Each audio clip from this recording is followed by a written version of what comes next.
Hello, everybody. So, this morning we are concluding a specific series of videos. And obviously, as you've probably noticed, this is Suicide Awareness Week, and currently it is the 11th. With the 11th, that's the fifth video, and the fifth video is basically wrapping up the ideas over the last 5 days. So, I hope that you've seen a kind of an order to things, and that we're coming to this point where in the beginning, it's about the person, the one person. Initially, they have to make the choice to say, I'm not going to do this. From that point, hopefully, people around them, the family, will be able to step in and be helpful to them. Furthermore, if they are unable to, or in addition to, then you have your friends, which is a larger circle. Obviously, after that, it comes to social situations, and probably one of the more important ones was professional and slash church types situations. What we're going to be going to now is completely public access. Now, obviously, the farther we get away from the center, the less personal it will become. So again, this one will be fairly quick compared to the last ones before. What comes down to is that in public situations, it comes down to a lot of what do you call it? Common sense or courtesy or kindness and so on. I've known that in a couple of positions where I've worked, that people, customers coming and saying, "Hey, you did a really good job," has been overly helpful, has been just a wonderful gift. Because it's not a right. I don't have the rights to get kindness from other people. It's a genuine courtesy that they show. And so through those types of courtesies and kindnesses and cares for your social brethren or whatever, you are able to you're able to just reach just slightly into the lives of others. So kind of the application here, and it just kind of came to me, and so I'm using this verse. It is Ephesians 4:32, and it says, "Be kind and compassionate to one another, forgiving each other, just as in Christ God forgave you." Um, Obviously, that's kind of more leaning towards people of a Christian nature, but it can apply to anybody really. If you show kindness to people, if you show compassion to people, they're going to know it. They're going to feel it. And sometimes they might, withdraw initially because of the fact that they don't feel like they deserve it. But that's not true.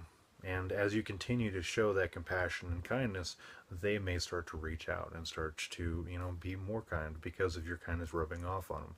The cool thing about love, compassion, kindness, forgiveness, and so on, they are all very much what do you call that? They infect people.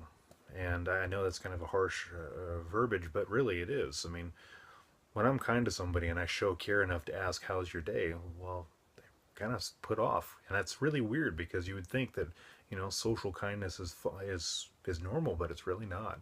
People are so caught up in their everyday. And so I guess the point is to spend a second or two just saying, "Hey, how's it going? How you doing?" It's not very different from the last video. It's really not. But the thing is that your situation is just little tidbits. And if everybody does that to this person from different angles of the circle, they're going to realize that they are valuable. And it's just little stuff. I mean, even if you go and you see a person sitting on the side of the street and you give them a meal, that validates them. That gives them the ability to realize, wow, I'm human. I'm worth something. Obviously there's people out there who, may be taking advantage of that system, but your kindness nonetheless is valuable to them and to other people. And by you doing that to someone, somebody else might see that and be able to, again, infect and affect change in their community. So each of us really is a circle. And as we reach into other people's circles, the effect continues to grow. It's like drops in a pond. You drop one here and you drop one there. They're bound to meet. They'll intersect, and that reaction will just flow, and good things will happen. So, even though this may seem, elementary, really it's just important to think and to say that just even little kindnesses are valuable. Anyway, that is the close of this video. The next one is going to be my personal testimony of sorts, dealing and struggling with suicidal thoughts. To be absolutely honest, it's not my favorite subject. I don't talk to everybody about it.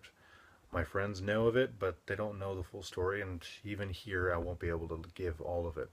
But I will be able to say the struggle and the blessing of what God has done in my life to enact change and to be able to help me beyond those struggles, and to put me in a position where I can speak to you guys openly about this and hopefully be able to give courage or give an example to others to be able to say, hey, I want to be like that, or I want to be able to help. Anyway, that will be the next video, and the one after that will be consoling those who are left behind by people who have actually followed through with suicide. That's just a very horrible situation. I feel it's very important to talk about it. So anyway, thank you so much for watching and enduring these videos. Hopefully you'll have seen a progression and hopefully a better quality by the time we get to the end of this. Maybe this will continue on annually, but I don't know yet. I just felt called to do this, and it has been challenging, and I believe that the Lord has done good things. So God bless each of you, and I pray that this is helpful to you. Thank you so much for your time, and if you want to share or comment or like, that's cool. I appreciate it. Your encouragement is greatly appreciated. So again, God bless, and have yourself a good rest of your week, and I hope these have been helpful. All right, bye.